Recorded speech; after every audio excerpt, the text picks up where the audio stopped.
Alors, on va commencer. Rebonjour à tous et merci de nouveau d'être avec nous pour poursuivre les échanges du matin autour des enjeux de sobriété et de sécurisation de l'eau dans cet atelier de l'après-midi. Nous allons aller plus loin dans cette thématique qu'on a un petit peu évoquée ce matin, celle de la sécurisation de l'alimentation en eau potable, enjeu majeur évidemment pour les collectivités dont vous êtes peut-être. Pour débattre de ce sujet, nous avons à nos côtés Denis Rousset, chef de service collectivité et industrie à l'Agence de l'eau Loire-Bretagne, et Mathieu Greffier, chargé d'intervention collectivité à l'Agence de l'eau Loire-Bretagne également. Merci à vous d'être présents. Francis Pruvot, chef de service environnement à la DDT de l'Allier, la direction départementale des territoires évidemment.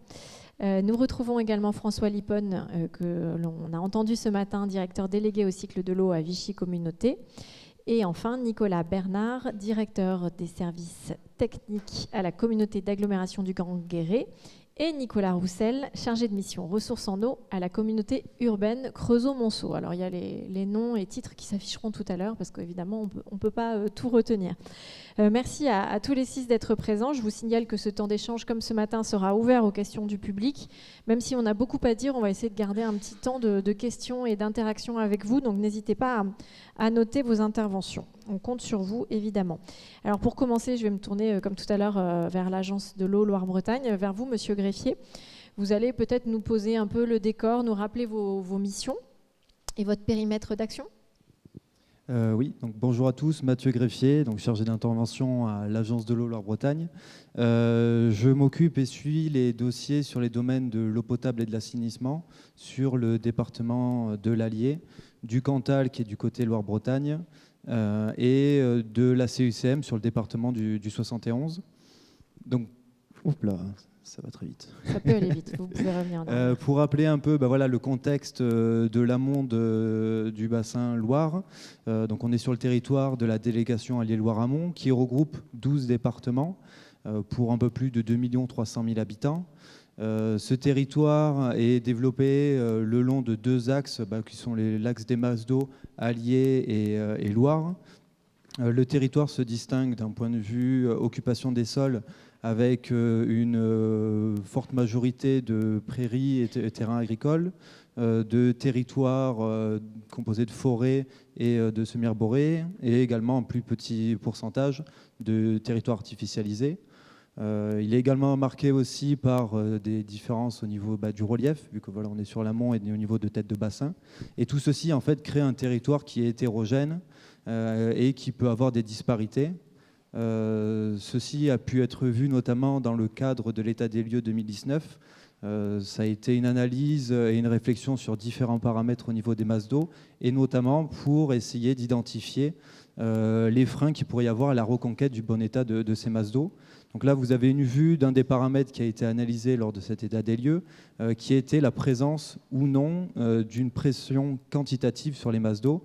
Donc toutes les zones en rouge correspondent aux masses d'eau où la pression a été identifiée, et les zones en verte, celles où elle n'a pas été relevée. Et tous les petits points bleus en fait, correspondent au captage, puisque forcément il y a un lien entre la ressource disponible et les usages qu'il peut y avoir au niveau de l'eau potable. Sur la délégation, sachant qu'on est aux alentours de 1800 captages, avec un petit point plus particulier, des captages prioritaires, où là, il y a aussi une volonté d'agir sur le qualitatif, mais ce qui ne nous concerne pas dans le cadre de cet atelier. On le verra, on aura un petit volet là-dessus à la fin de notre tour de table. Donc ces diagnostics et le fait de mettre en avant qu'il y a des disparités au niveau des masses d'eau crée forcément besoin d'adapter en fait, les besoins et les usages et également les prélèvements sur le territoire. C'est ce qui a été le cas en fait, et mis en avant au niveau du SDAGE, où 3 types de zonages en fait, sont présents sur le territoire de la délégation. Un zonage 7B2, donc, qui correspond à peu près aux 2/3 de la surface du territoire, où là, on est à un équilibre plutôt positif entre la ressource et les usages. Et les prélèvements en période de base eau peuvent être adaptés en respectant un certain équilibre. Tandis qu'on a ensuite des zonages, donc là le zonage en vert correspond au 7B3, où là on est à un équilibre où on ne peut pas trop dépasser au niveau des prélèvements, et au contrario une situation plus défavorable à l'ouest du département de l'Allier, qui correspond au secteur du Cher amont, où là, on est en zone de répartition des eaux, où là, en fait, il y a un déficit entre la ressource disponible et les prélèvements et les usages qui sont faits. Et donc là, il y a besoin de mettre en place des actions spécifiques pour essayer de revenir à cet équilibre-là. Donc c'est vrai qu'on voit, voilà, il y a quand même des différences un peu marquées, juste déjà sur un territoire amont. Une hétérogénéité. Vous avez d'autres points à nous présenter? Je sais que vous devez interagir tous les deux. Bon, on fera un premier, oui. Allez-y, je vous laisse continuer. En parallèle, voilà, des documents développés dans le cadre du SDAGE. Les départements lancent aussi des réflexions pour justement essayer d'anticiper les problématiques et adapter au mieux leurs prélèvements, que sont en fait les schémas départementaux eau potable. Ces documents, qui sont des diagnostics, permettent d'analyser sur différents points, d'avoir une analyse prospective au niveau de la ressource en eau, mais également des usages qui pourraient en être faits et des besoins futurs, dans l'idée voilà, forcément d'essayer d'avoir une feuille de route et un programme d'action pour s'adapter au mieux en fait, à la situation future. Donc, on voit que dans l'ensemble du territoire amont, ces diagnostics sont soit en cours de finalisation ou ont déjà été réalisés avec des programmes d'action qui sont en train d'être faits en fonction voilà, forcément des départements. Et en parallèle de ça, il y a le programme voilà, de l'Agence de l'eau qui accompagne justement ces territoires dans ce programme d'action pour essayer de les accompagner sur une meilleure sécurisation et gestion de la ressource dans le cadre du 11e programme. Sachant que voilà, le 11e programme de l'agence a une durée de validité donc de 6 ans. Là, on arrive sur la dernière année du 11e programme qui finit en fin d'année 2024. Et les modalités d'aide sur la thématique eau potable portent en fait sur 3 volets. Un premier volet où il y a un accompagnement à l'amélioration de la connaissance patrimoniale. Là, on a des taux d'aide qui vont de 50 à 70%, que ce soit autant pour des diagnostics type schéma directeur ou études patrimoniales, mais également l'accompagnement pour tout ce qui est dispositif qui va permettre la sécurisation et l'identification de fuites. On a également aussi un volet pour la finalisation en fait, du déploiement des différents dispositifs réglementaires, que ce soit en fait, la mise à jour et la mise en place d'une DUP, et également l'accompagnement aux prescriptions qui seraient issues de cette DUP. Ça peut aller de travaux, d'acquisition foncière, de mise en place de servitudes. Là, on a des taux d'aide qui vont de 30 à 50%. Et un troisième volet, donc là, plus spécifique pour améliorer en fait, la solidarité, avec des aides dédiées aux territoires et aux collectivités qui sont en zone de revitalisation rurale, où là, on a des accompagnements donc, qui vont de 30 à 50% pour améliorer la sécurisation qualitative et la sécurisation aussi quantitative de la ressource en eau. Merci pour ce panorama complet. On complète avec vous, Monsieur Rousset. Oui, juste pour vous décrire la nouveauté depuis le programme révisé, même si, bien évidemment, on l'attendait. Les effets du changement climatique se font très fortement sentir, surtout en 2022. Comme vous pouviez voir sur l'intégralité de notre bassin, on a eu des faits marquants toute l'année 2022. Vous avez été bien touchés dans ce territoire-là, mais aussi en Bretagne, ce qui était un fait nouveau.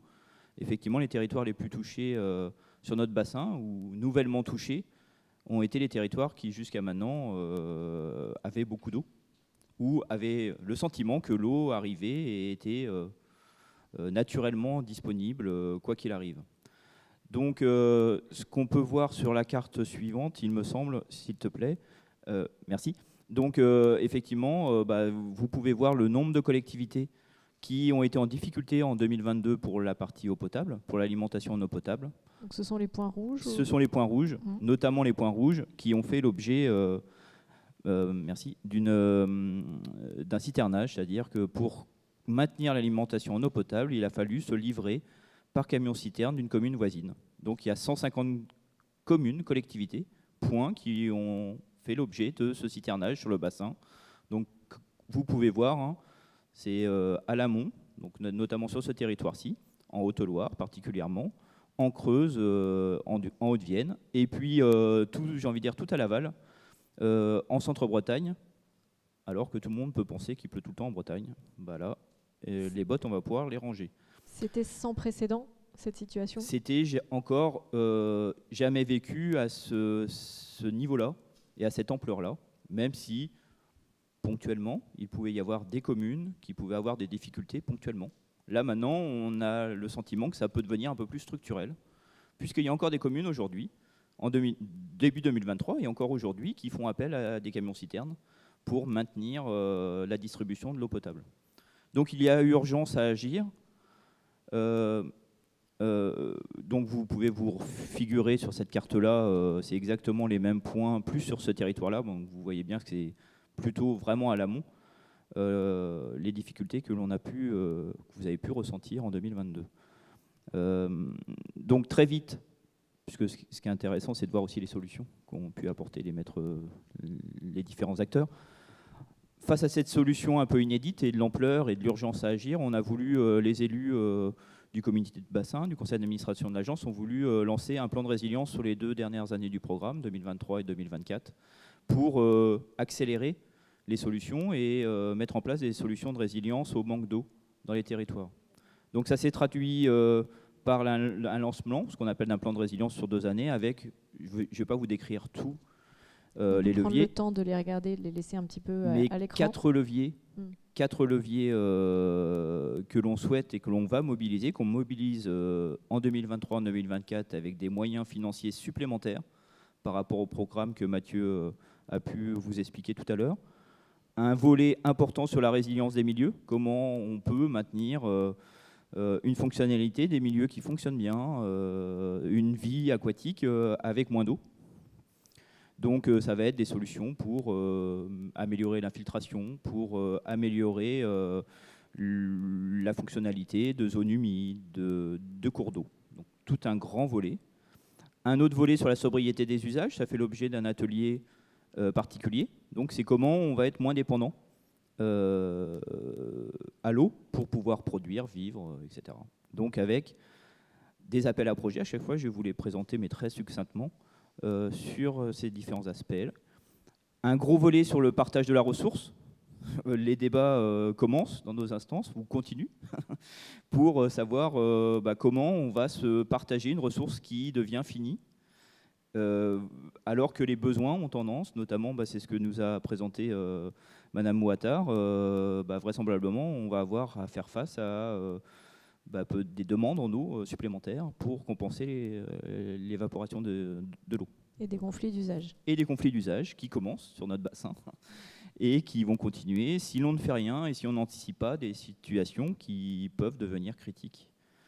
Et puis un dernier volet qui est vraiment sur la sécurisation d'un usage particulier, qui est l'eau potable. Effectivement, nous, ce n'est pas notre cœur de cible.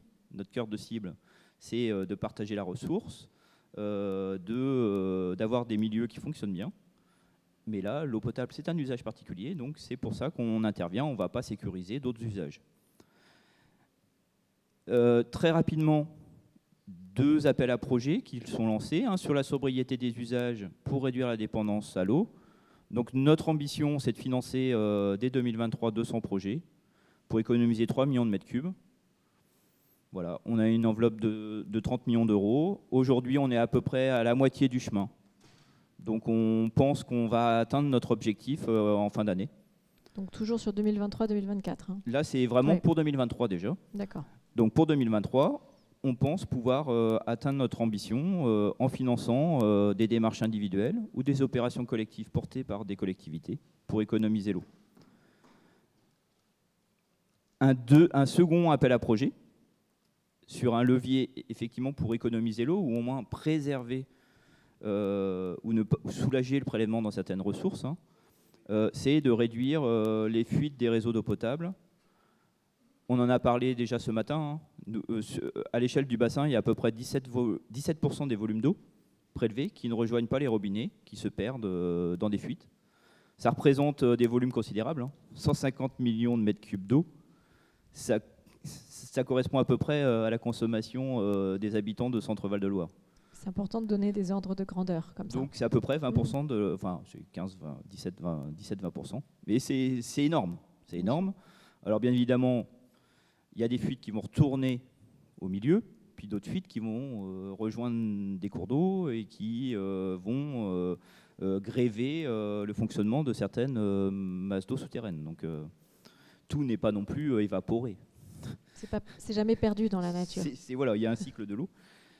Donc un appel à projet. Notre ambition, jusque fin 2023, c'est bien de réduire les fuites de l'ordre de 2 millions de mètres cubes. Vous voyez, c'est peu, mais à la fois, c'est colossal en besoin de financement. Plusieurs élus des collectivités l'ont présenté ce matin. Le prix de l'eau, c'est un vrai enjeu. Enfin, le prix du service de l'eau, c'est un vrai enjeu pour faire face à ce renouvellement-là et rattraper, pour certaines, le retard pris. Donc, avec, je vous laisse prendre connaissance, un territoire, on a essayé de cibler, comme on ne peut pas financer sur tout le bassin ces renouvellements de canalisation. C'est plus de 600 millions d'euros de subventions qu'il faudrait pour renouveler les canalisations partout sur le bassin. Nous n'avons pas les moyens, donc nous avons sélectionné les territoires où il y a des tensions dès aujourd'hui de l'eau. Bien évidemment, demain, il peut y avoir d'autres territoires qui vont arriver. Donc c'est les zones de répartition des eaux. C'est des zones où il y a une tension, Mathieu l'a présenté tout à l'heure, une tension très importante de l'eau aujourd'hui, et qui ont fait le choix d'avoir une fiscalité et une réglementation supplémentaire. Sur ces territoires-là, il y a une fiscalité de l'eau supplémentaire, et il y a une réglementation qui s'applique, qui est un peu plus contraignante. Et puis d'autres secteurs où les prélèvements sont plafonnés au niveau actuel. Vous voyez les territoires en vert. Notamment, un certain nombre de ces territoires-là sont situés ici en Allier. Un dernier volet, et j'en ai fini. Je laisserai la parole très volontiers pour partager les retours d'expérience. Renforcer les aides à la sécurisation.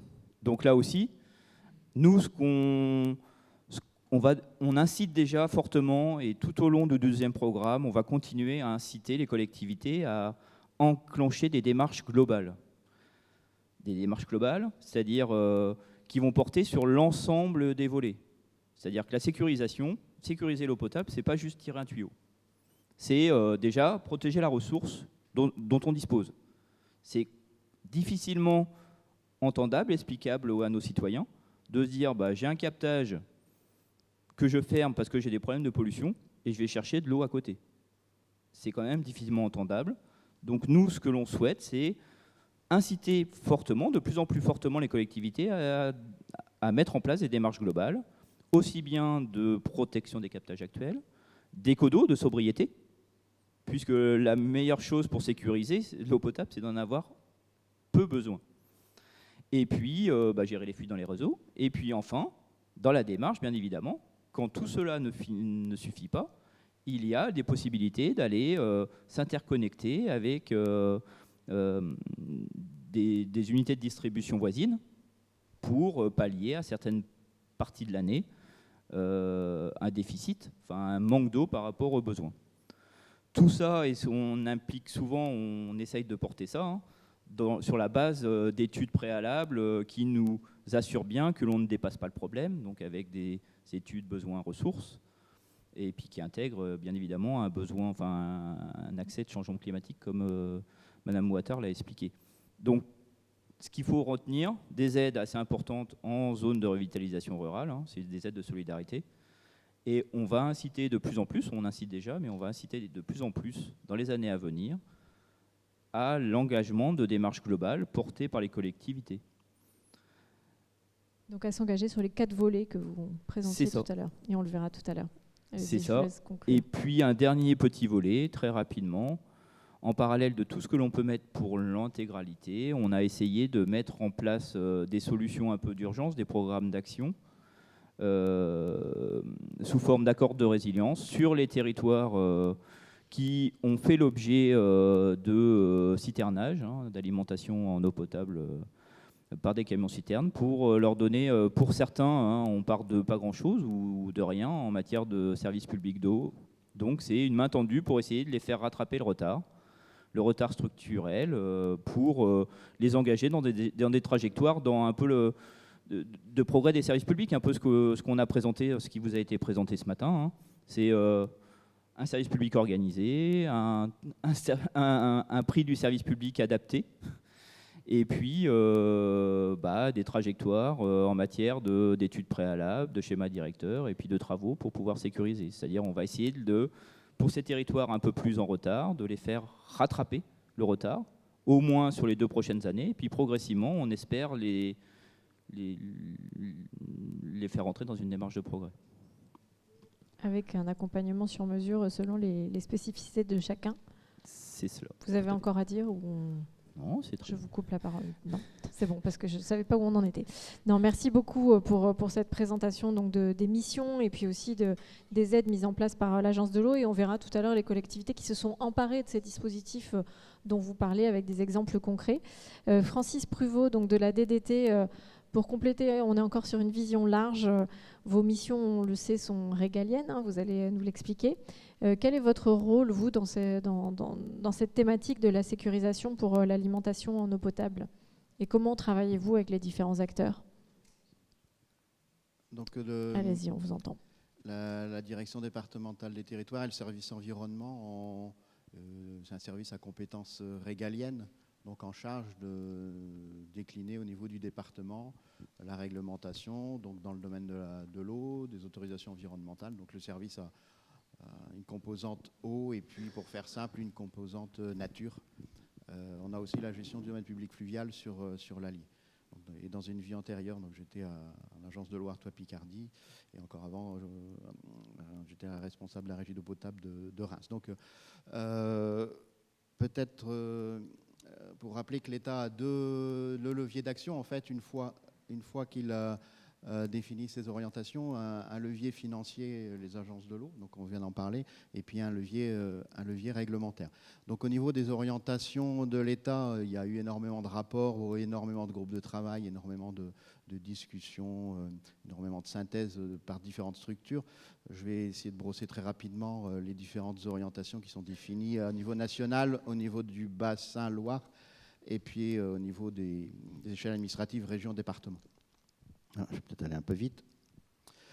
Les assises de l'eau, c'était il y a 4 ans, avec le contexte dont on a déjà bien parlé ce matin, avec des projections de baisse significative des débits naturels des cours d'eau. Donc ça veut dire que les débits mesurés, les baisses seront encore plus fortes, de 20 à 40% à horizon 2050. Des objectifs à l'époque très ambitieux, réduction de 10% à échéance 2025 des consommations tous usagers confondus, 25% en 2035. Des plans d'action sur tous les captages prioritaires, la mise en place des paiements pour services environnementaux, donc dans les aires d'alimentation de captage pour faire évoluer les pratiques agricoles. L'accent a été mis aussi sur les projets de territoire pour la gestion de l'eau, donc le PTGE Allier-Aval pour ce qui nous concerne ici principalement. Mobiliser les retenues hydroélectriques pour le soutien d'étiage, développer la réhute. On a évoqué le sujet aussi un petit peu ce matin, les solutions fondées sur la nature et puis la gouvernance, les moyens, la communication. Bon. Ensuite, on a eu le Varenne de l'eau, donc plus axé sur la partie agricole, avec, on a souligné la nécessité de conforter la souveraineté alimentaire. Donc, comment faire pour conforter la souveraineté alimentaire du pays et de l'Union européenne tout en faisant face aux défis climatiques. On est revenu sur les projets de territoire pour la gestion de l'eau, les retenues existantes à mobiliser, les financements, donc des dispositifs assurantiels pour les agriculteurs en cas de sécheresse avec un impact sur les cultures. Le préfet de bassin, donc on va évoquer un petit peu le niveau bassin juste après, qui est devenu compétent, le patron, pour fixer les volumes prélevables. Cette année, le plan national eau, avec ses 53 mesures, je vous épargne le détail, qui reprend pour une large mesure les pistes et les orientations précédentes. Là, l'économie d'eau, on a reporté de 5 ans l'objectif, 10% à échéance de 2030. avec une des orientations, une des mesures du plan, c'est réduire les prélèvements dans les SAGE, schéma d'aménagement et de gestion des eaux, donc qui doivent couvrir l'ensemble des bassins du territoire. Des mesures des petits volumes, on en parlait ce matin, il y a des volumes qui ne sont pas connus, pas comptés, des petits ouvrages, réduire le FIT, on en a parlé. Une importante production réglementaire avec le décret de juin 2021 sur les volumes prélevables et la gestion des épisodes de sécheresse et des guides techniques PTGE, les études hydrologie, milieu, usage, climat et la REUT. Le plan national eau comprend aussi d'autres thématiques sur la qualité de l'eau avec les PGSSE, donc que tous les services d'eau connaissent aujourd'hui, des mesures financières, la recherche, l'innovation, améliorer la gestion des épisodes de sécheresse, mise en place au niveau national d'une cellule interministérielle de crise. Une des mesures aussi, c'était de permettre à chaque usager de savoir à quelles restrictions éventuellement il pouvait être soumis. Donc c'est vrai qu'on avait souvent des reproches sur votre arrêté de restriction, il est illisible, on ne comprend rien. Donc on a eu des efforts de vulgarisation, de sensibilisation, d'information. Et donc il y a un site internet, vous tapez le nom de votre commune et vous avez, si tout va bien, les restrictions qui s'appliquent sur le territoire de la commune. Au niveau du bassin, les sujets ont été déjà évoqués. Donc sur le plan réglementaire, il y a un préfet de bassin qui donne des orientations générales, et au niveau des régions et des départements, on décline ça dans nos arrêtés cadres sécheresse. Sur les aspects gouvernance, financement, agence, tout ça, ça a été évoqué. Je voulais plus peut-être mettre un focus sur l'axe allié Loire, avec la gestion par le comité des usagers des réservoirs de Nossac et Villeray et des étiages sévères, donc qui donne des avis au préfet de bassin pour définir les mesures à prendre sur les axes Loire et Allier, donc avec un pilotage donc, au niveau du bassin. Pour mémoire, sur la Sioule, en 2019, l'État avait réquisitionné EDF pour contribuer au soutien d'étiage sur la Sioule. Depuis lors, une convention a été passée entre la Chambre d'agriculture et EDF, donc cette convention a pour objet d'augmenter le débit d'étiage par du soutien supplémentaire, ce qui permet sur le bassin de la Sioule, ce qui a permis ces dernières années, d'être au-dessus du seuil d'alerte et donc de ne pas déclencher de mesures de restriction sur la Sioule.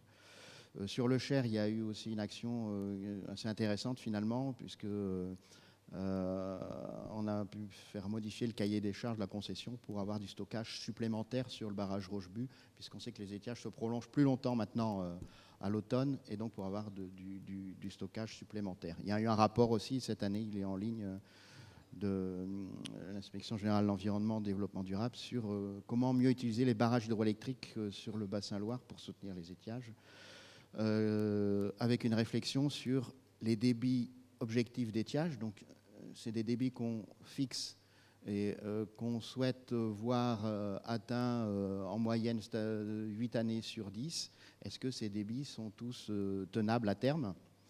Donc là, c'est un extrait de ce rapport qui montre que si on s'intéresse au bassin de l'Allier, sur la période 91-2000, sur tous les sous-bassins de l'Allier, les débits objectifs d'étiage étaient tenus. Sur la période 2001-2010, un débit objectif d'étiage n'était pas statistiquement tenu. Et sur cette dernière décennie, ça s'est dégradé. On n'arrive pas à tenir statistiquement 8 années le DOE. Bon, peut-être plus beaucoup de temps. Allez-y, si je vous continue. Oui, expliquez-nous les grandes lignes de ce que vous vouliez au niveau dire. régional, donc on a un préfet de région Auvergne-Rhône-Alpes, donc qui nous a aussi, pour les 12 départements, délivré une instruction régionale.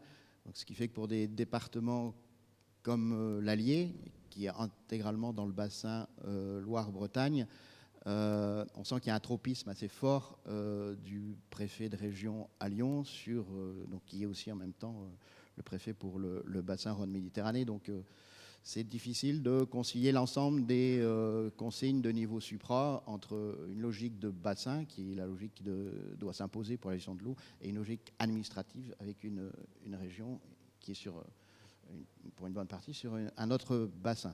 Donc j'ai mis pour mémoire programme sans retenue. Donc là, on n'est pas sur l'eau potable, on est plus sur des retenues d'irrigation, puisque le président de la République était venu il y a quelques années. Il avait demandé au préfet de région de mettre en place des retenues de stockage d'eau pour les agriculteurs, avec donc un programme sans retenue. Il y a une centaine de petites retenues, c'est souvent des petites retenues, qui ont été réalisées sur la région Auvergne-Rhône-Alpes. Donc dans notre arrêté cadre, on a développé donc effectivement une gestion par sous-bassin. Chaque sous-bassin, on lui affecte une station, on mesure les débits sur cette station, et quand on franchit à la baisse ces débits, on déclenche des mesures qui sont de plus en plus sévères au fur et à mesure que les débits descendent. Une des voies d'amélioration, c'est essayer d'harmoniser les pratiques entre départements. Ce n'est pas toujours simple, parce qu'il y a des historiques différents, il y a des pratiques différentes, il y a des dérogations différentes. Systématiquement, on consulte évidemment les usagers, un comité départemental de l'eau, consultation électronique très souvent, et il faut évidemment proportionner les restrictions aux besoins, donc dans le temps et dans la rigueur. Alors sur l'axe allié, donc on a parlé ce matin du taux de remplissage de nos sacs. On avait des grosses inquiétudes en début d'année. Aujourd'hui, on doit être à 30% à peu près de remplissage. Donc on sait que nos sacs, c'est sur un petit bassin versant, donc un remplissage pluriannuel, donc des grosses incertitudes sur l'avenir si les débits baissent. Avec une question récurrente, quel impact sur les prélèvements, les capacités de prélèvement sur l'Allier. Donc une nécessité de mieux connaître comment fonctionnent les captages AEP et la nappe en lien avec les débits de la rivière. Qu'est-ce qui se passerait si demain, pour scénario extrême, nos sacs n'avaient plus d'eau? Donc constat d'une connaissance pas suffisante du fonctionnement global de l'hydrosystème. Donc c'est valable aussi bien sur le plan quantitatif que sur l'aspect qualitatif. Comment sont alimentés les captages? Où faut-il agir pour avoir un effet significatif sur une amélioration de la qualité? Donc il y a besoin de meilleures connaissances. Donc on va démarrer lors du prochain comité de l'eau dans le département de l'Allier une réflexion en associant l'ensemble des structures compétentes en eau potable pour voir dans quelle mesure on pourrait initier une étude. Donc je pense qu'il devrait être à l'échelle de l'ensemble du bassin et déjà dans un premier temps avoir une phase de collecte des données. Qu'est-ce qu'on a comme information sur la géologie, la géométrie de la nappe, sur la piézométrie, sur les enregistrements, etc. C'est un travail qui a été initié il y a déjà quelques années sur Clermont avec une thèse donc, très intéressante et qu'on va voir avec les collègues comment on peut se rattacher à cette démarche. Donc, quelques illustrations donc pour montrer, là j'avais pris une photo que j'avais prise du pont de Rège-Morte le 11 septembre, lundi, donc on n'était pas loin du seuil de crise à Moulins, et puis pour montrer toute l'importance du soutien d'étiage par nos sacs, puisque c'est les débits relevés sur Vieille Brioude, donc c'est un graphe qui vient du site de l'Eupéloir. On voit que les débits naturels, s'il n'y avait pas nos sacs, on serait 1 ou 2 mètres cubes seconde, et nos sacs fournissent quand même 6 mètres cubes seconde. Donc l'essentiel du débit en période d'étiage. Voilà. Merci pour cet exemple précis et puis pour la description de tous vos champs d'action au niveau de la DDT. On va aller voir maintenant comment ça se passe du côté des collectivités territoriales. Alors François Lippon, on vous a un petit peu entendu ce matin sur le sujet, mais là vous allez nous en dire plus sur tout ce qui a été mis en place ces dernières années sur vraiment cette thématique de la sécurisation en eau potable. Oui, merci. Donc, je vais détailler un peu l'histoire de l'exercice de l'eau potable sur... Pardon. Ça marche pour vous? Voilà, c'est bon, on y est. Non, même pas, ça va trop vite. Voilà. Une compétence exercée par l'AGLO depuis 2020 seulement, donc c'est très récent. Et sur seulement 19 communes des 39 communes de l'agglomération, puisque les autres sont couvertes par des syndicats intercommunaux, syndicats mixtes, qui ont une échelle assez grande et qui ont permis leur existence au-delà de la loi NOTRe. Et ils ont leur équilibre économique, ils fonctionnent bien, c'est structuré, ça fonctionne bien, donc on n'est pas venu déstructurer ces services-là. Par contre, l'agrégation en 2020, c'était un syndicat intercommunal et 3 communes, des grosses communes, Cussey, Vichy et Saint-Thieur.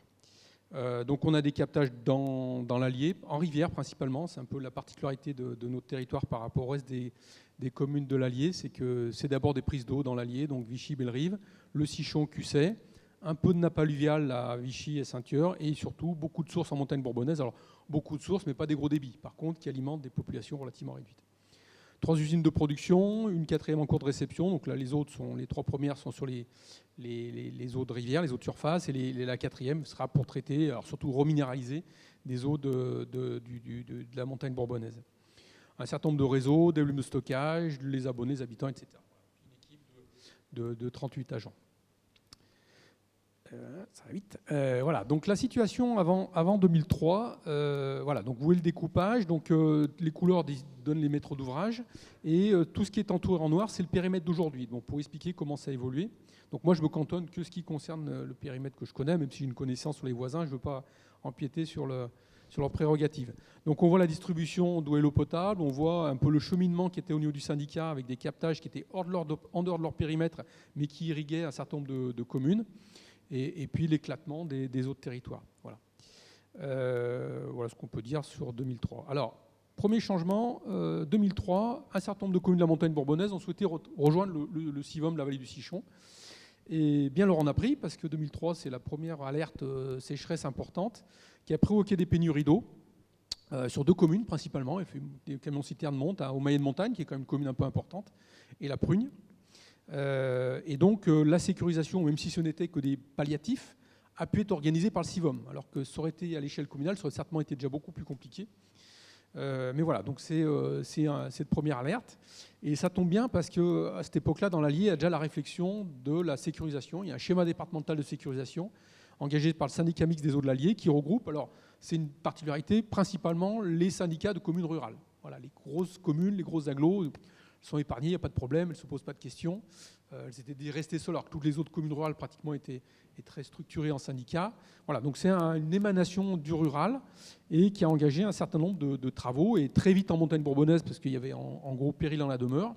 Donc il y a toute une chaîne qui s'est construite depuis la station de production de Vichy qui était en Vichy seulement et en DSP, mais malgré tout on a mis en place une continuité pour, à partir des réservoirs structurants existants, permettre de remonter l'eau en montagne bourbonnaise, plus des interconnexions entre communes de la montagne bourbonnaise. Voilà, donc un premier gros volume d'investissement qui était engagé, en même temps que d'autres investissements s'engageaient sur la totalité du département pour faire des liaisons, notamment entre le Val d'Allier et le Val de Chiers étant beaucoup plus fragile. En sachant que la sécurisation conçue à l'époque était vraiment dans l'idée, c'est un secours ponctuel. On a un problème, une pollution sur un captage, une rupture de conduite, on sécurise. On voit que maintenant, on est sur une autre dimension. Et on a engagé aussi, à cette époque-là, renouveler les réseaux. Ces petites communes qui étaient arrivées, voilà, une gestion un petit peu, l'eau n'était pas chère, c'était très bien. Voilà, la Guillermie, en quelques années, 2004-2010, on a renouvelé 90% du réseau.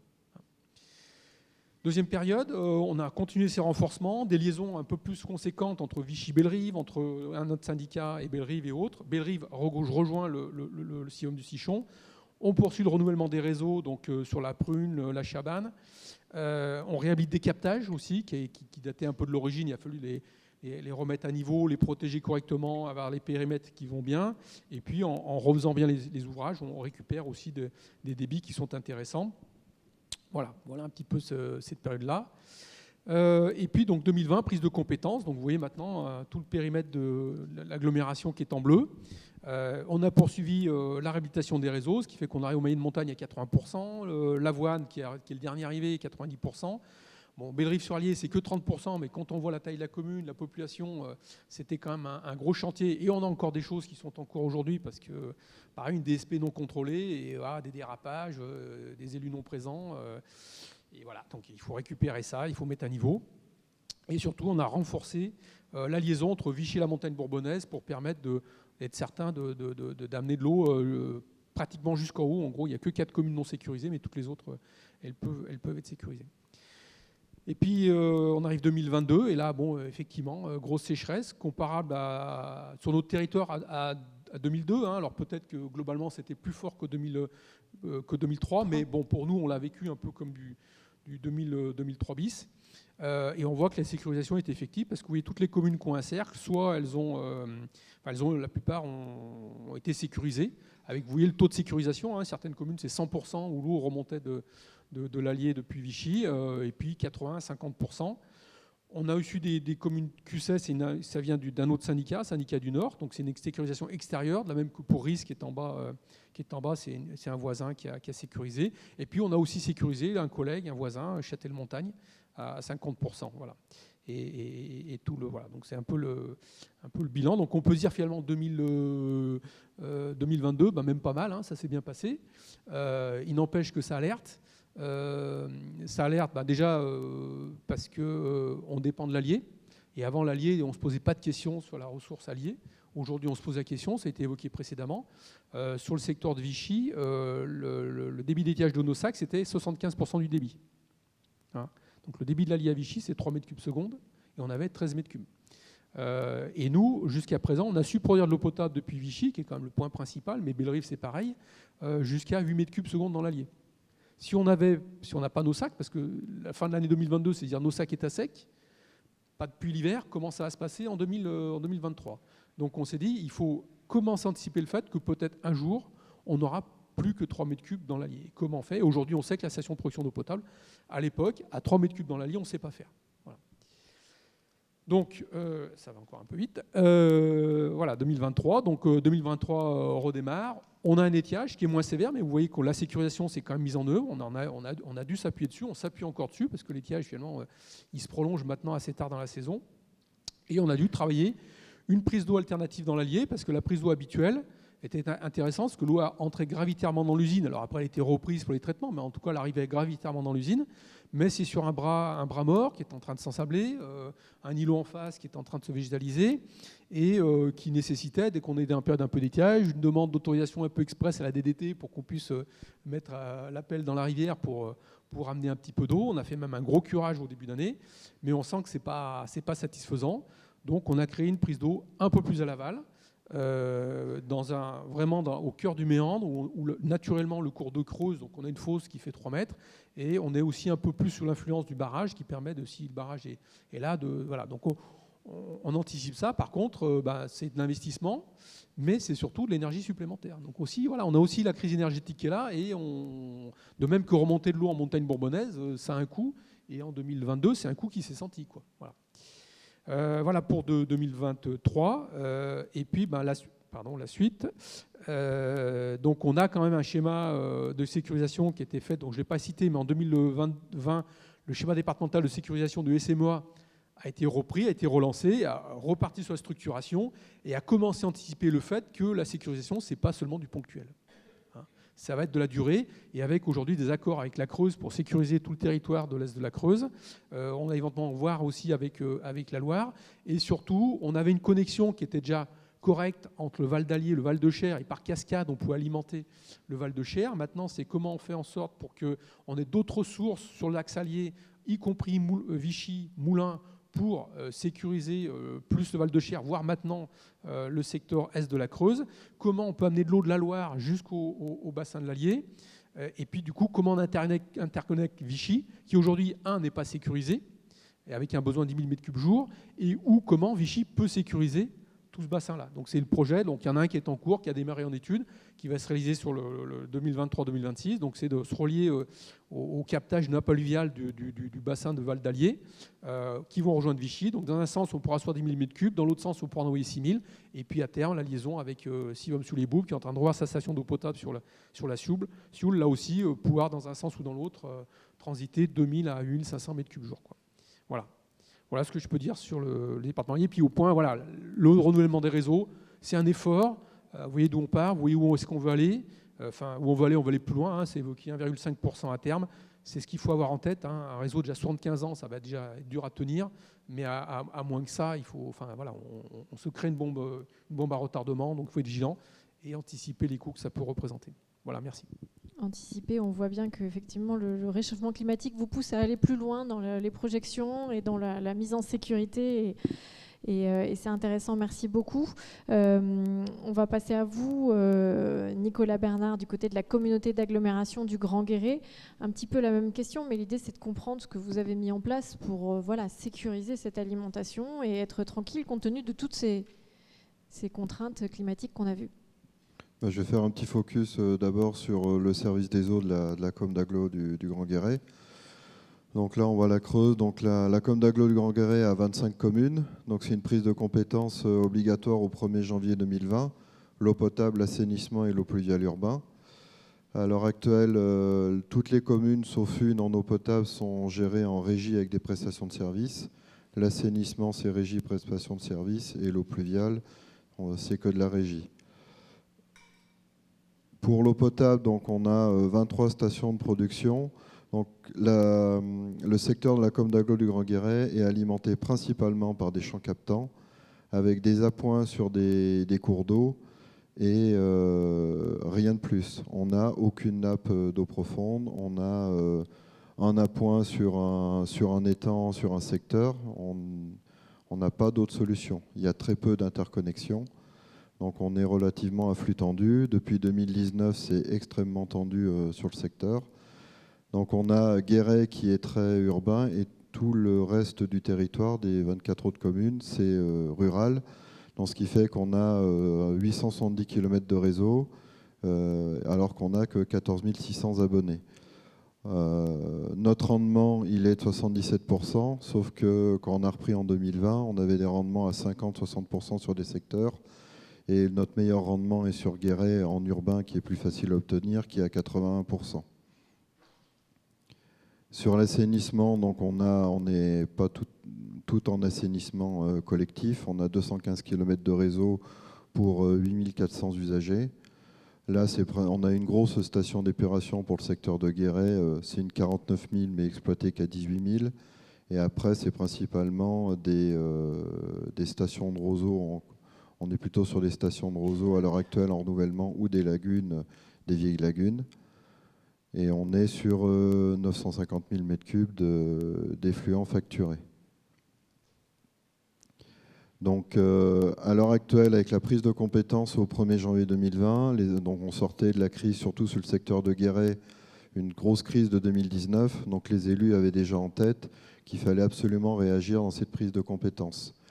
Donc, ce qui a été choisi, c'est la mise en place d'un tarif progressif en eau potable, entre 0 et 50 m3, de 50 à 150 m3 et au-delà de 150 m3. Et dès 2023, ils appliquent un tarif prix au mètre cube fixe pour l'ensemble des 25 communes. Donc certains, c'est un petit peu grincé. On avait des coûts au mètre cube d'eau potable. Certaines communes n'avaient pas de part fixe. D'autres en avaient relativement élevé. Et on va sur 7 ans lisser cette part fixe, c'est-à-dire celle qui en allait de 0 à 130 euros de part fixe, et elle va être lissée sur 7 ans. Certains, tout doucement, vont en avoir une, et d'autres, elle va diminuer. Par contre, sur l'eau potable, il y a, tout le monde a maintenant la même part variable, on est sur un tarif progressif.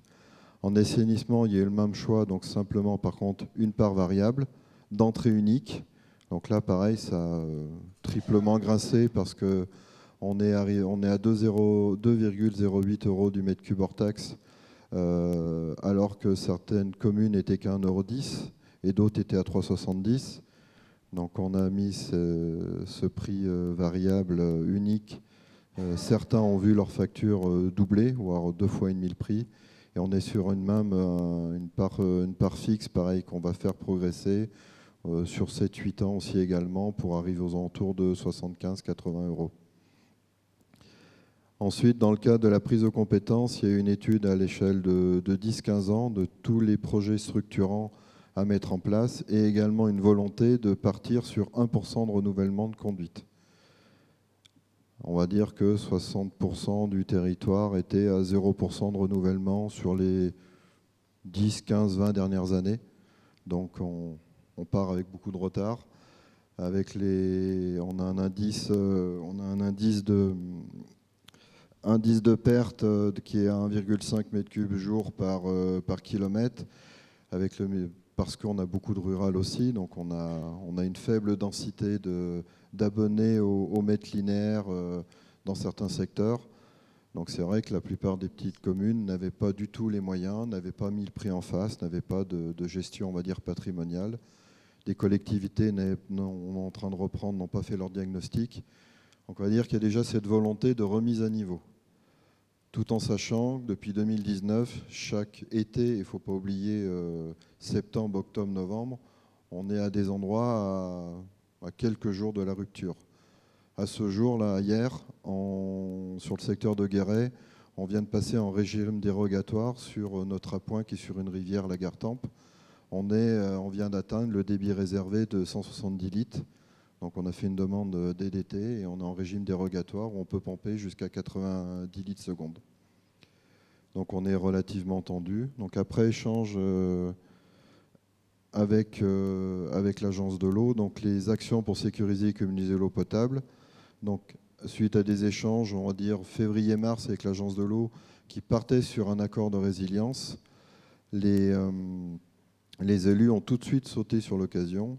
Ça a amené une bouffée d'oxygène importante en plus du PPI et de la tarification mise en place pour mettre pas mal d'investissements. Ça a amené une chance d'aller encore plus vite. Donc ils ont décidé d'aller sur les 3 axes de l'accord de résilience. Donc l'axe 1, c'est la structuration de la maîtrise d'ouvrage et les financements du service public.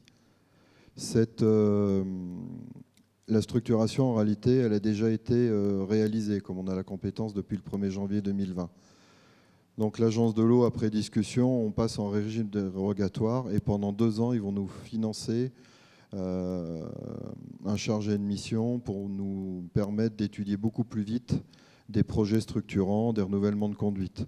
Donc on a un poste qui est en cours de recrutement avec un financement de 2 ans, donc on est à 105 000 € plus, je crois que c'est 12 500 € de frais, et donc on est subventionné à 70%. Donc là, on est, à l'heure actuelle, des Comcom sont de la Creuse, eux, ont ce financement pour la prise de compétences à 2026. Donc sur l'axe 2, les volets d'économie d'eau, je vous ai un petit peu tout mis le tableau, mais les grandes lignes, il y a un financement de poste pour accompagner l'économie d'eau et de sobriété, donc une démarche de communication et d'accompagnement auprès des abonnés.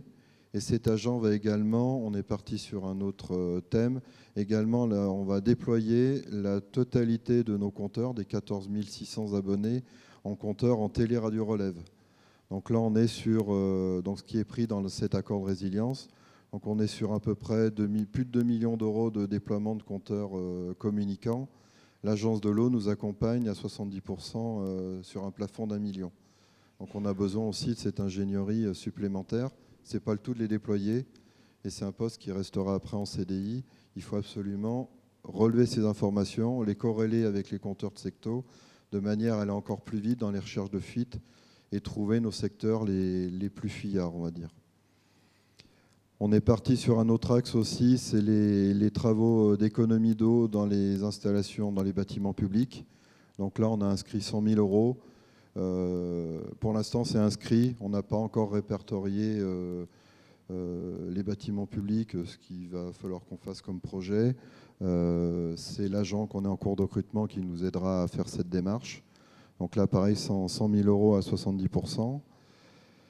Une autre campagne, donc on est parti sur 4000 récupérateurs d'eau de 1000 litres ou de 600 litres qu'on va mettre en place. Donc on a commencé cette année avec 150 pour voir en termes de communication si ça intéressait. Donc les 150 récupérateurs sont partis en 3 jours. On a été submergé d'appels. On a une liste d'attente déjà assez impressionnante. Donc l'agence de l'eau nous subventionne à 70% sur l'achat et le département à hauteur de 10%. Donc ça va être déployé sur 2024. Le but, c'est essayer d'économiser l'eau potable. Donc on achète les récupérateurs d'eau de pluie et ensuite l'abonné réserve. Donc à peu près, on est sur des récupérateurs entre 250 et 300 €. Ce qui reste à charge pour l'abonné, c'est 50-60 €. Donc on leur remet un récupérateur d'eau de 1000 litres ou de 600 litres en fonction de leur choix. On leur donne un kit de réduction de pression ou de mousseur, plus un petit ballon qu'on met dans les chasses d'eau.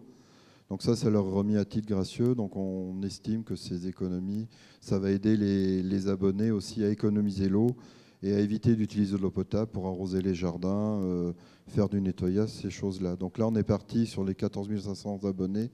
On a estimé à peu près sur 4 000. Donc là, on est de l'ordre de 600 000 € environ. Donc 70 agences de l'eau et 10% départements. Question piège, mais est-ce que vous avez relié à ces financements ce que ça va vous faire économiser Ça, non, pas en pour volume, l'instant. pas On encore. va faire C'est une pas encore traçabilité quantifié. derrière, on regardera. C'est pas facile. Oui. Après, si, on sait les mousseurs robinets, on passe C'est combien souvent on en réduit. fonction du modèle de 13 litres minutes à 8 litres minutes. C'est environ ça. Ça, on sait que ça fonctionne. Après, une parenthèse, c'est bien, on va réduire les prélèvements d'eau, mais on va réduire notre assiette mètre cube. Et ça, c'est l'effet dans les prochaines années où Qu'on a évoqué. le service devra quand même vivre. On a discuté beaucoup ce matin. Exactement. Donc on est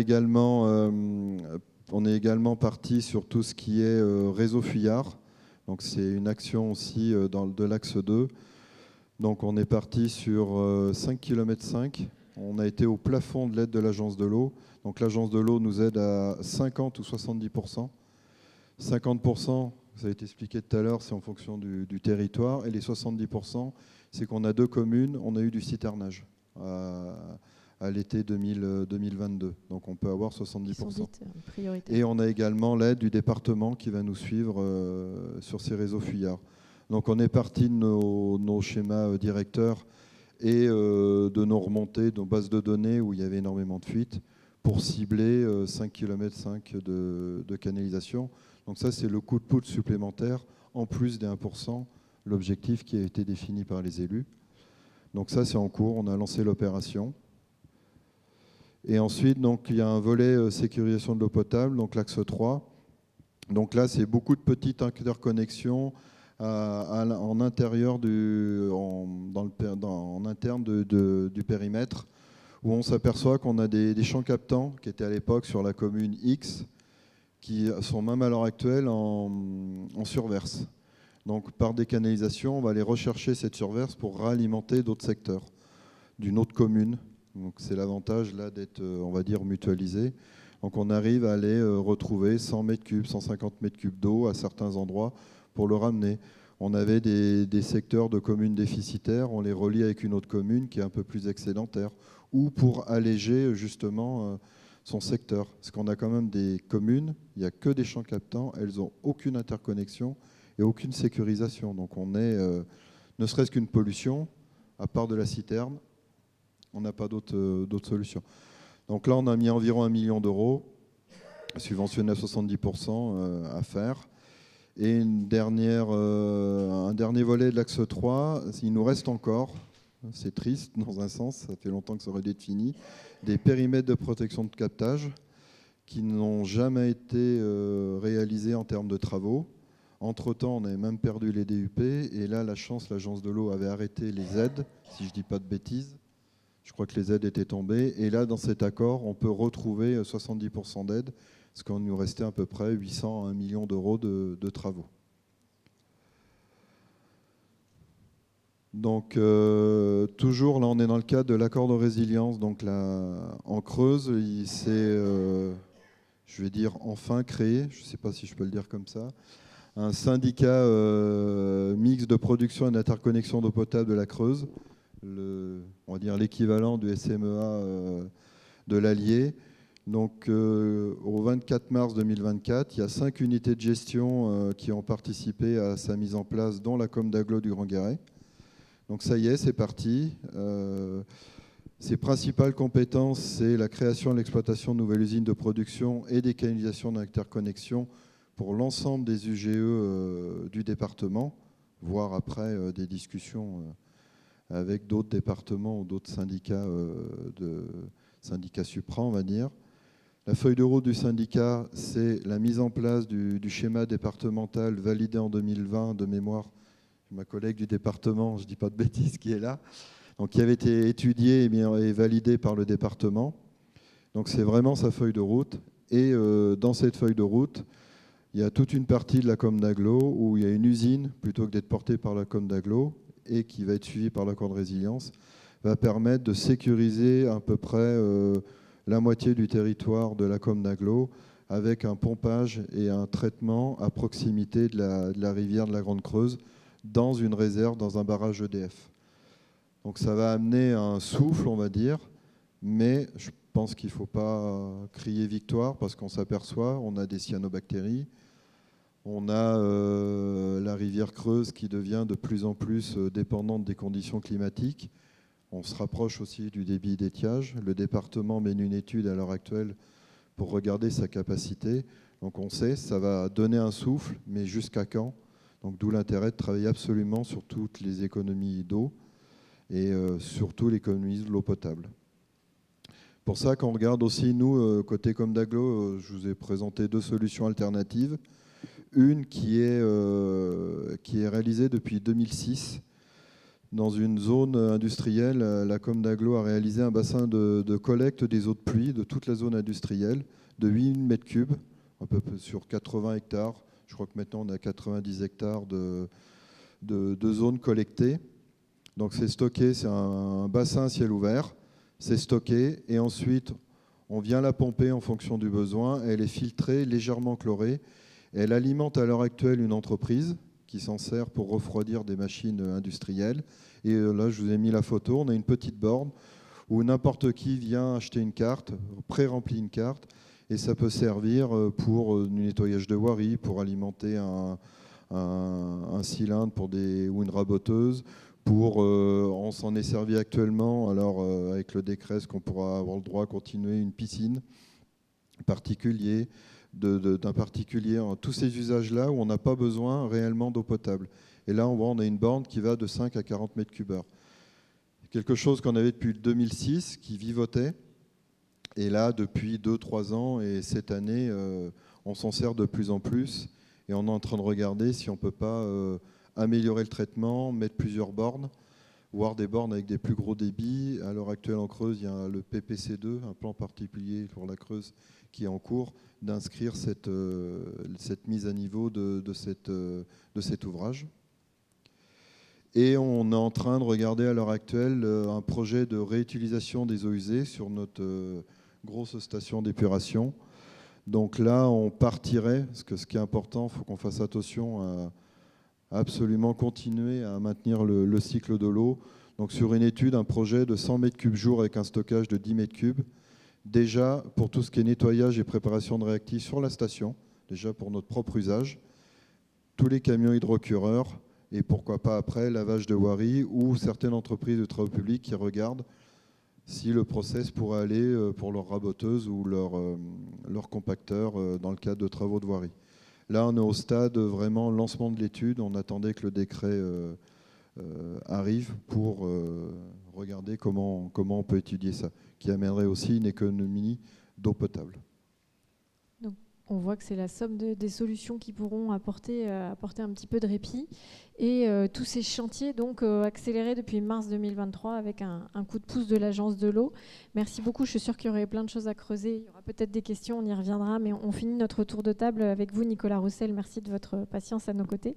Donc vous représentez la communauté urbaine Creusot-Monceau et on a beaucoup parlé là de l'aspect quantitatif de la ressource, mais vous allez nous parler un petit peu de l'aspect qualitatif aussi de cette gestion et de cette sécurisation. C'est un point sur lequel votre collectivité a travaillé. Oui, merci. Je me présente très, très rapidement. J'étais jusqu'en début d'année 2023 chargé de mission ressources en eau. Ça faisait 12 ans que j'exerçais ce poste, que j'endosse encore officieusement, puisqu'on est en cours de réorganisation.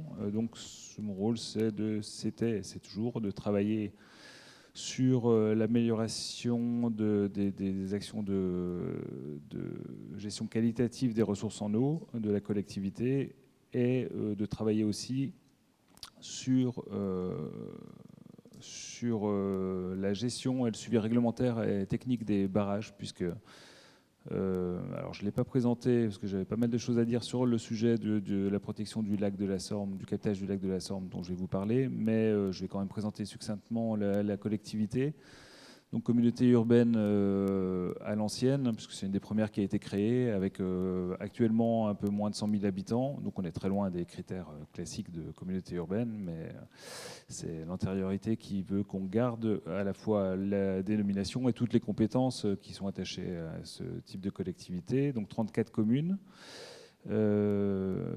Donc avec la compétence eau potable, les compétences eau et assainissement de manière générale depuis le départ, depuis la création donc en 73 de la collectivité. Que dire sur l'eau et l'assainissement? On a été pendant très longtemps en affermage avec Veolia et depuis peu, et pour une période assez courte jusqu'en 2026, en régie intéressée. Donc, ça reste une forme de délégation de service public, mais qui donne un peu plus quand même de contrôle à la collectivité, dans le but notamment de se laisser le temps de réfléchir à d'autres options pour l'avenir. Sur la partie eau et la partie ressources en particulier, donc la collectivité est alimentée, donc elle est située, la communauté urbaine est située plutôt dans l'ouest du département de Saône-et-Loire, comme vous pouvez le voir, dans une zone où là on voit que c'est un peu en marron parce que c'est un peu plus haut, c'est aussi un petit peu plus, c'est pas du tout la même géologie que dans l'est du département où là on est sur des secteurs sédimentaires et alluvionnaires. Dans notre secteur, c'est du socle, ce qu'on appelle du socle, donc des roches anciennes, granit, grès, avec très peu de ressources profondes, ressources souterraines. Enfin, quand je dis très peu, c'est même, pour ainsi dire, pas. Ce qui fait que la collectivité est alimentée exclusivement par des eaux de surface, avec 5 barrages, des prises d'eau sur des cours d'eau, des petits cours d'eau en général, voire des prises d'eau sur des petits cours d'eau, eux-mêmes alimentés par des complexes de barrages en amont. C'est une gestion assez complexe, un fonctionnement assez complexe de l'adduction en eau brute vers 2 usines de production d'eau potable, assez poussés, puisque ce sont des traitements sur des eaux de surface, donc qui nécessitent d'aller assez loin dans les filières de traitement. Donc une filière sur la partie nord au Creusot et une usine sur la partie sud, donc qui est l'usine de la Sorme. Donc je vais me concentrer plus sur la partie Sorme et puis ensuite sur les aspects qualitatifs, mais qui sont évidemment très liés aux questions quantitatives et de sécurisation surtout. Comme je vais vous en parler au fil de l'eau, je vais pas rentrer dans les détails, mais le captage du lac de la Sorme, le lac de la Sorme a été créé en 1970, c'est le plus gros plan d'eau du département. 10 millions de mètres cubes, 230 hectares lorsque la retenue est pleine. Et ils permettent d'alimenter une moitié en gros de la collectivité, de la communauté urbaine en permanence et pour ainsi dire quasiment 100% avec un secours. Alors quand j'écris secours, c'est plus qu'un secours en fait. C'est que tous les ans, pendant 6 mois de l'année, la ressource alimente aussi l'usine de production d'eau potable au nord. Donc on a vraiment une ressource qui est absolument stratégique pour nous, d'autant plus qu'on n'a aucun secours.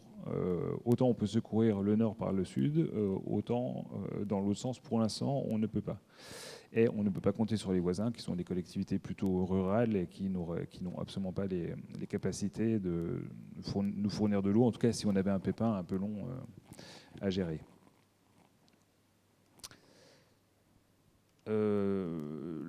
Donc le lac de la Sorme a un bassin versant de à peu près 6000 hectares, donc c'est quand même un bassin versant relativement conséquent, avec un contexte d'élevage bovin allaitant, donc beaucoup basé sur des prairies. Alors prairies temporaires et prairies permanentes, mais quand même à peu près 2/3 du territoire qui est en prairie permanente. Peu de culture, comme vous pouvez le voir dans les pourcentages de la surface agricole utile.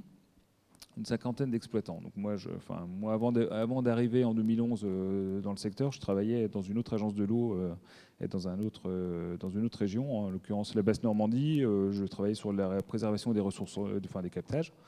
Et j'ai notamment j'ai essayé de travailler, en tout cas, avec les collectivités autour de Caen sur des programmes d'action sur la plaine céréalière de Caen.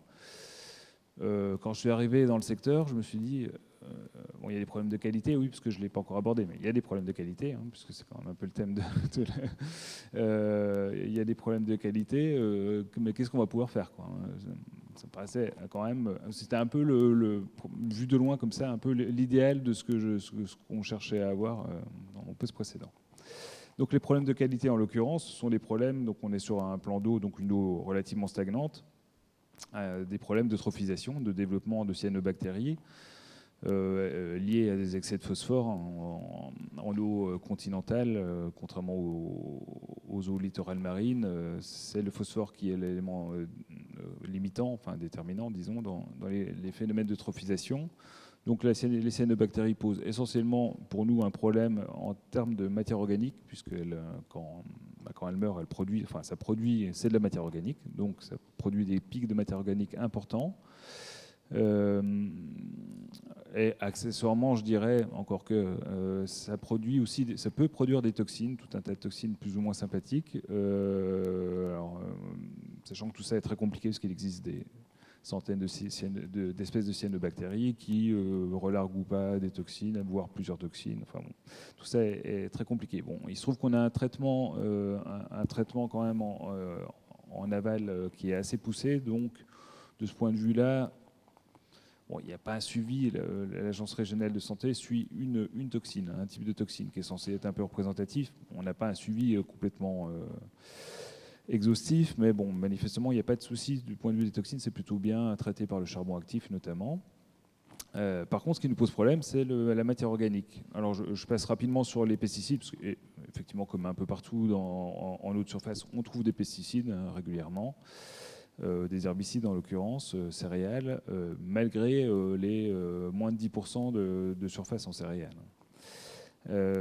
Donc ça, c'est un souci, disons, qui est comme les toxines, qui est un petit peu moins embêtant en termes d'eau potable. Hein. Je parle bien de la partie eau potable, puisque le traitement fonctionne bien. Donc la matière organique, par contre, malgré le niveau de traitement de nos filières de traitement, à partir d'un certain moment, ça ne marche plus, quoi. Et on n'arrive plus à respecter donc c'est là qu'on passe sur les normes aux produites, enfin les normes de suivi aux produites, on n'arrive plus à respecter les références de qualité. Alors, ce n'est pas les limites de qualité, c'est un petit peu moins pire, mais les références de qualité en matière organique, donc en carbone organique total, qui est de 2 mg par litre, hein, cette référence. Donc assez régulièrement, notamment dans les périodes de fin d'été, là, quand on a vraiment beaucoup de cyanobactéries, on a des grosses difficultés à respecter nos obligations réglementaires et sanitaires. Donc bon, là on ne voit pas. Je ne sais pas comment ça fonctionne. Oui, j'imagine que vous n'allez pas très très bien voir, et sur les graphiques suivants encore moins, parce que là il y a un peu de couleur pour se repérer. Là c'est l'évolution du phosphore depuis 1996 jusqu'à assez récemment. Donc on voit quand même, c'est pas si évident que ça, parce que c'est un peu écrasé, mais on voit quand même une baisse, mais avec des teneurs qui restent encore au-delà des seuils qu'on attendrait pour ne pas être dans une situation d'un plan d'eau qu'on considérait comme eutrophe. Donc là, ce qui fâche plus, donc c'est le paramètre matière organique, le carbone organique total. Alors là aussi, c'est un peu écrasé. On peut dire que c'est un peu avec les yeux de la foi, mais on distingue quand même un palier, c'est comme ça qu'on interprète un palier dans les années 2000, au milieu des années 2000, après une hausse de longue date, et puis il n'y a pas l'historique pré-96, puisque c'était déjà une hausse permanente, et donc un palier haut, disons plutôt au milieu des années 2000, une baisse quand même sensible, hein, en tirant des des courbes de régression des droites, on la voit, mais qui s'est stabilisée à un niveau trop élevé, donc qui est entre 6 et 8 mg par litre. Et nos capacités de traitement, en gros, on abat 70%, entre 70 et 75% de ce qui arrive. Donc, quand on est plutôt sur la partie haute de la fourchette, vers 8 mg par litre, ça passe plus. Bon, je passe les critères plus physiques, température, d'oxygène dissous, qui sont liés au cycle annuel et d'ensoleillement, bien sûr, avec des températures très élevées, qui peuvent être très élevées en été, avec plus de 23 degrés. Ça commence à faire beaucoup. Et puis je suis allé loin. Des taux d'oxygène dissous qui baissent très fortement quand on a des développements de cyanobactéries, puisque les cyanobactéries consomment l'oxygène. Et ça pose d'autres problèmes que je ne détaillerai pas ici. Très rapidement, je ne vais pas rentrer trop dans le détail, mais juste pour dire, je pense que... Sur les mesures que vous avez mises en place pour... Oui, mais je pense qu'il manque... Alors, est-ce que c'est peut-être... Et je pense qu'il manque question de une version. Oui. Non, mais même dans celle que j'avais envoyée, je ne sais pas pourquoi. Mais, parce que là, 2009, c'est l'historique récente, mais en fait, il y a des actions depuis 1980. Enfin, les problèmes de trophisation ont été constatés au milieu des années 80, donc c'est-à-dire 15 ans après la création du lac. Il nous manque quelques années, mais on va les dire. Voilà, c'est ça. Ça permettra d'être plus efficace. En gros, dans les années 90, il y a eu un programme d'action qui a été établi entre la Chambre d'agriculture, l'exploitant qui était très impliqué à ce moment-là, et le maître d'ouvrage de la communauté urbaine, qui a amené à mettre en place un programme d'action de mise aux normes des bâtiments d'élevage, parce qu'à l'époque, c'était vraiment c'était zéro stockage d'effluents, donc tout partait dans les cours d'eau. Il y avait vraiment quelque chose de flagrant, je pense. Plus un travail sur l'amélioration des pratiques d'épandage, donc qui ne consistait pas juste à se débarrasser des déchets, mais à essayer de les valoriser. Il y a encore du chemin à faire, mais il s'est passé quand même pas mal de choses. Et on a d'autres indicateurs aussi qui nous le montrent, que le palier qu'on voit et l'amélioration relative au milieu des années 2000 est lié vraiment à ce gros travail qui a été aussi assez coûteux. Et pas facile à faire passer. Le problème, c'est qu'en 2006, on a mes prédécesseurs ont fait faire un bilan de tout ce travail qui était plutôt moyennement positif, un peu trop négatif en fait, ce qui a créé un blocage avec le monde agricole, qui considérait qu'il avait déjà fait suffisamment. Donc il a été établi qu'il fallait améliorer la connaissance sur l'origine du phosphore, puisque effectivement, j'imagine qu'à l'époque, il devait s'attendre à ce que ça règle à peu près tous les problèmes et puis qu'ensuite on sera tranquille. Et c'est pas le cas. C'était pas le cas. Donc 2009, c'est le classement captage prioritaire au titre du Grenelle de l'environnement à l'époque, pour la lutte contre les pollutions diffuses, donc qui est associé à un critère de qualité dégradé et de caractère stratégique de la ressource, ce qui collait plutôt bien, plus la demande de révision des périmètres de protection par l'Agence régionale de santé, qui datait de 1975, autant dire que c'était un peu une coquille vide.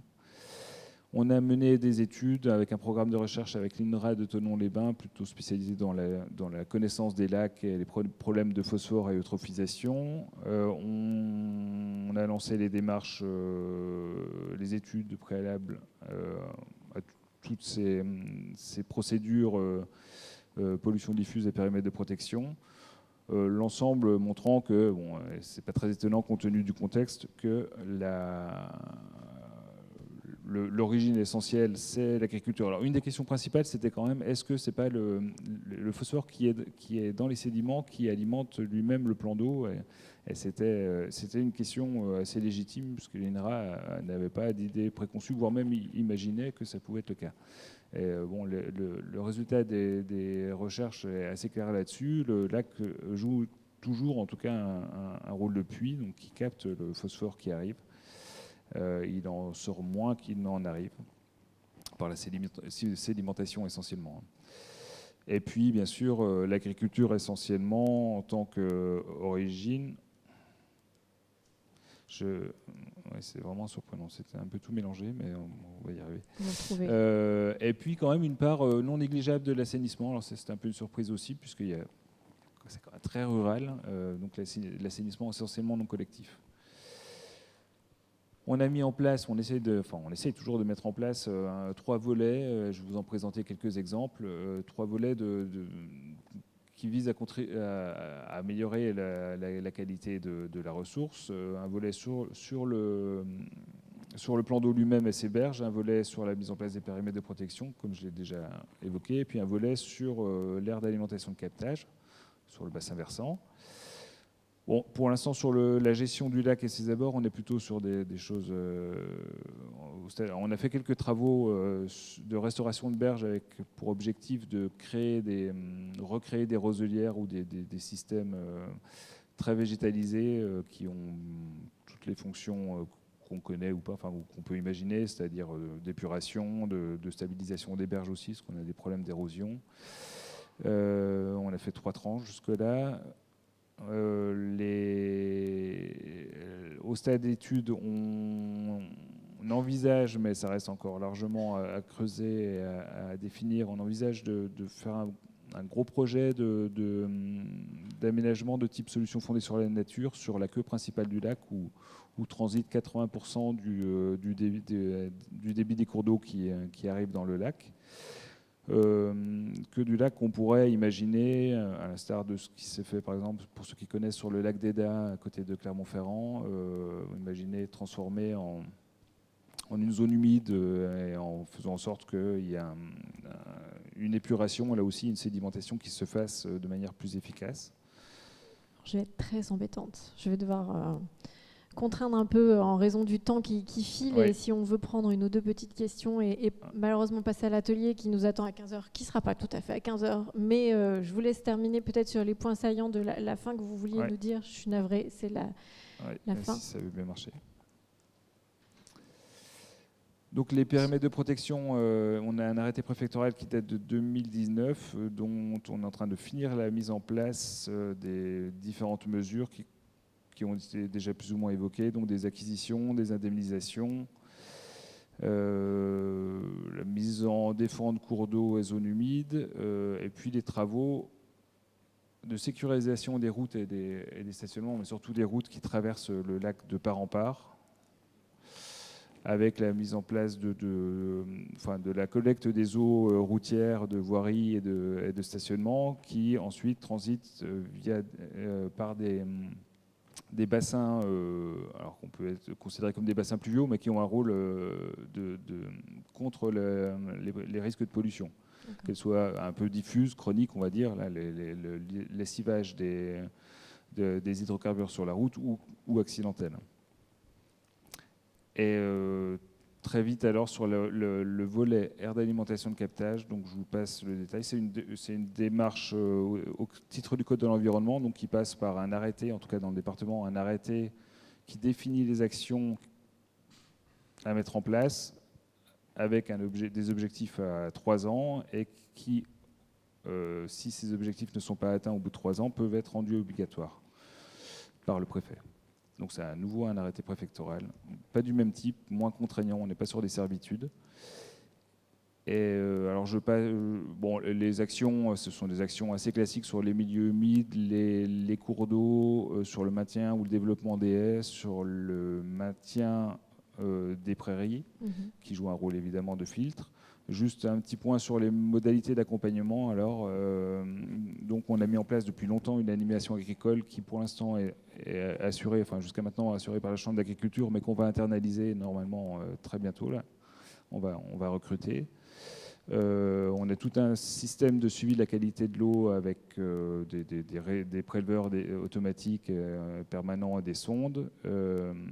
On a un partenariat avec le syndicat de bassin versant de la Bourbince qui est le maître d'ouvrage de la plupart des actions sur les cours d'eau. Et on a mis en place des mesures agri-environnementales et climatiques, on en est depuis 2016, donc qui ont une efficacité toute relative puisqu'on n'a pas un engouement très fort et on est sur des choses qui sont très qui risque d'être mise en cause à chaque fin de programmation, comme vous devez le savoir. Juste un dernier point, parce qu'on a parlé, il a été question de paiement pour services environnementaux. On a monté un dossier en 2020-2021 de démarche de paiement pour services environnementaux en réponse à un appel à projet de l'Agence de l'eau qui nous a demandé pas mal de travail, qui a permis d'aboutir en concertation avec les agriculteurs à un projet qui n'a pas été retenu, mais peut-être qu'à l'avenir, si ce sont des choses qui se développent, on pourra aller vers ce type de dispositif. Et ça fait partie des possibilités. Merci beaucoup. Je suis navrée de vous presser. Je sais qu'il y a des sujets sur lesquels on pourrait développer encore longtemps, mais on va essayer de jouer 5 minutes le jeu des questions-réponses. Une question, madame. Alors, c'est moi qui vais faire la distribution. N'hésitez pas à vous présenter et on va essayer d'y répondre rapidement pour pas trop retarder ceux qui ont un train après peut-être. Donc moi, Julie Maget, je suis directrice d'un syndicat d'eau potable dans le Puy-de-Dôme. Et la question que je me pose, c'est notamment pour l'Agence de l'eau, par rapport aux zones de répartition des eaux. Donc j'ai compris qu'il y avait des possibilités de financement, notamment pour les réseaux fuyards, relativement importantes. Au vu des constats qui ont été faits par rapport au changement climatique et présentés depuis ce matin, j'ai quand même l'impression qu'il y a beaucoup d'autres collectivités qui ne se trouvent pas forcément en zone de répartition des eaux, qui peuvent se trouver dans des situations délicates vis-à-vis de la ressource en eau. Donc la question que je me pose, c'est est-ce que ça va rester forcément comme ça, ou est-ce qu'à terme, il y aura d'autres territoires où il y aura possiblement des aides pour le renouvellement de réseau, parce qu'on est conscient qu'il faut renouveler les réseaux de manière importante, mais ça a un coût astronomique. Et à ce jour, on a peu d'aides de l'Agence de l'eau, voire pas du tout. Parce que je veux dire ça, c'est un appel à l'aide. Donc voilà. Et si la situation se dégrade en amont, ça en sera encore pire en aval. Monsieur Rousset, une réponse ? C'est une très bonne question. On est en pleine discussion. On entame les réflexions avec nos instances, avec notre conseil d'administration via la commission programme, et puis le comité de bassin demain sur le 12e programme. Donc là, aujourd'hui, ce que je vous ai présenté, c'est bien le plan de résilience, les mesures Boost et les solutions qu'on veut mettre en place en urgence pour 2023-2024. J'ai envie de dire, après, tout est à écrire. Vraisemblablement, on a bien entendu qu'il y avait des besoins de financement massif, de renouvellement, de remplacement. Au lieu de renouvellement, moi j'aime bien, c'est le remplacement des canalisations fuyardes. Donc la première question qu'on a à se poser, c'est est-ce qu'elles sont fuyardes ? Et donc, déjà, dès aujourd'hui, on finance dans notre programme à des taux très importants, 70% pour toutes les collectivités, la mise en place de toutes les études, de tous les compteurs de sectorisation, etc. Mais on l'a fait ? Pour pouvoir identifier ça. Oui, j'en viens, je ne veux pas éluder la réponse. Pour le 12e programme, ça va être ouvert, vraisemblablement, il va y avoir des travaux de remplacement des canalisations fuyardes. Le zonage, tout reste à écrire. Après, alors est-ce que ça sera dans le cadre d'une solidarité ? Est-ce que ça sera pour économiser l'eau sur les territoires qui sont les plus en tension ? Je n'en sais rien aujourd'hui. Moi, je suis les services. Ça sera les élus qui vont définir de ce programme-là à partir d'aide à partir de 2025. Donc ça reste à écrire. Je ne suis pas en train de vous dire qu'il y aura ou il n'y aura pas, j'en sais rien. Ce qu'il faut juste avoir en tête, c'est que sur le bassin, ça représente, si on ouvre tous les territoires, ça représente des moyens considérables. L'estimation, c'est 600 millions d'euros par an. C'est plus que notre programme. Donc ça veut dire qu'on ne fait que ça et qu'on n'aide pas la restauration des milieux, on n'aide pas la lutte contre les pollutions. Donc c'est pas possible. D'où le fait de se dire on va diriger sur des territoires les plus prioritaires. Après se pose toujours la question, est-ce qu'on fait de la solidarité ? C'est une solution. Ou est-ce qu'on fait dans les territoires où on manque le plus d'eau ? Ça sera un débat qu'on va tenir pour le 12e programme. En sachant qu'en parallèle, nous on incitera toujours pour les collectivités qui vont être aidées. Donc ça, vous pouvez vous y préparer progressivement. C'est d'avoir une tarification du service public minimal, une tarification favorable aux écodos, c'est-à-dire non dégressive, etc., etc. Voilà. Donc En tout cas, il y a des besoins, on le sent. Est-ce qu'il y a d'autres questions ? Oui, monsieur. Alors, n'hésitez pas à vous présenter et également à vous lever pour qu'on puisse vous voir à la caméra pour notre enregistrement ou pas. Oui, Comme vous Jacques voulez. Adam, FN 63. Moi, je poserai une question par rapport au périmètre de protection des captages d'eau potable. Il y a une loi qui a un peu plus de 30 ans qui nous parle de 3 périmètres, dont 2 obligatoires et 1 facultatif, sur lequel on peut travailler sur des actions agro-environnementales, etc. Nous constatons sur le Puy-de-Dôme qu'il y a plein de syndicats des eaux qui n'ont pas mis en place ces périmètres, alors qu'à plusieurs reprises, il y avait des aides, notamment du Conseil général, puis du Conseil départemental. On pose la question, à quelle époque on va avoir la mise en place de l'application de cette loi qui a plus de 30 ans? Merci. Encore une fois, qui souhaite répondre? Est-ce que l'agence de l'eau a l'air tout indiqué, sauf s'il y en a qui ont... Ou la DGT, évidemment, oui, sur la loi. Hein, la difficulté, enfin, je vais faire une première réponse. Je suis désolé, je suis l'agence de l'eau, donc normalement, c'est des compétences de l'agence régionale de santé, ces questions-là. Donc effectivement, sur certaines collectivités, il y a du retard pris. Je suis tout à fait d'accord avec vous. Le choix que l'on avait fait, c'est de dire, vous l'avez tout à fait identifié, ça fait 30 ans que c'est obligatoire. Donc nous, on pense qu'un volet incitatif seul ne fonctionne pas. Donc voilà, on espère que ça soit que avant tout les collectivités trouvent leur intérêt, parce que c'est les premiers intéressés, ça va être les collectivités, puisque demain mettre en place des mesures de protection, c'est éviter qu'il n'y ait plus d'eau demain peut-être. Mais ça, voilà, nous on pense que l'incitativité seule n'y arrive plus. Vous avez fait le constat avec nous. Monsieur Pruvot, on tente une réponse sur le principe de l'application de cette loi. Oui, je vous invite à prendre le micro pour qu'on puisse bien vous entendre. La première loi, ça doit être la loi de 64, donc effectivement. Donc ça dépend aussi beaucoup, je pense, du type de département. Il doit y avoir beaucoup de petits captages dans le Puy-de-Dôme par rapport à l'Allier, où l'Allier c'est beaucoup plus avancé. Et les périmètres de protection immédiat, donc c'est celui qui est clôturé. Le rapproché, c'est celui dans lequel est servitude, puis éventuellement l'éloigné dont vous parliez. Donc c'est des périmètres réglementaires qui devraient être effectivement mis en place. Par contre, ça a été fait dans une logique de protection contre des pollutions ponctuelles. C'est donc contamination bactériologique principalement, avec des calculs de temps d'arrivée au captage s'il y a une pollution à proximité. Ça ne résoudra pas de toute façon le problème des pollutions diffuses d'origine agricole qui relèvent d'une autre échelle au niveau de l'aire d'alimentation de captage. Est-ce que c'est bon? Alors, est-ce qu'il y a une autre question avant que je ne donne la parole à madame? Mais je priorisais peut-être ce qu'on n'avait pas encore entendu aujourd'hui. Mais s'il n'y a pas d'autres questions, avec plaisir, on vous donne la parole. Merci.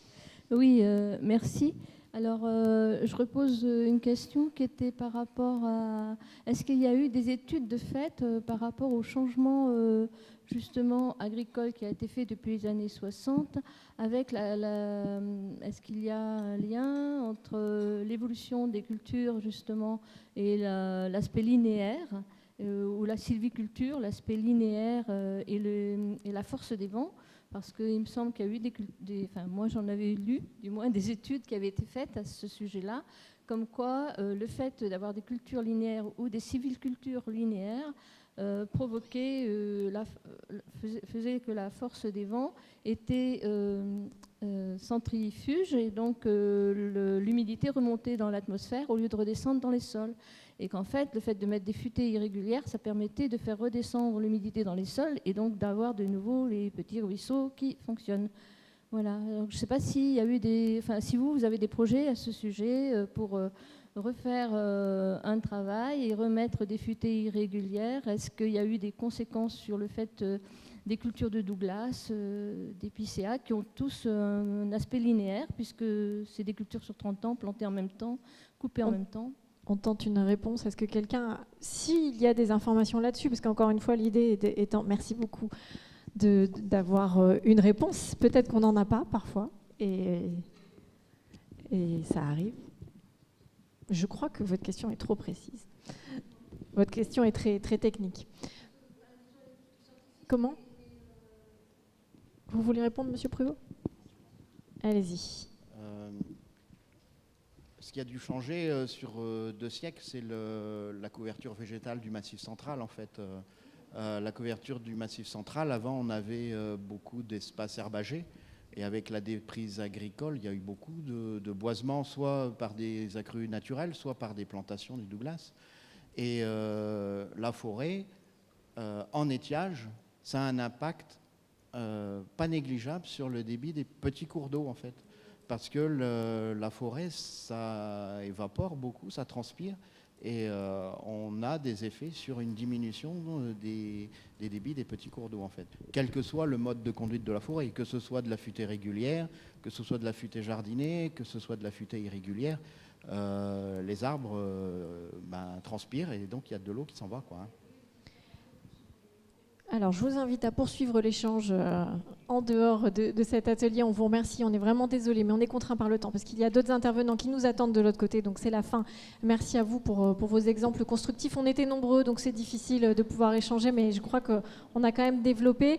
On vous retrouve dans quelques instants. Donc, ça se passe dans l'auditorium pour la dernière séquence Innovation. Innover pour organiser la sobriété des usages de l'eau. Merci à tous. Et merci à vous surtout.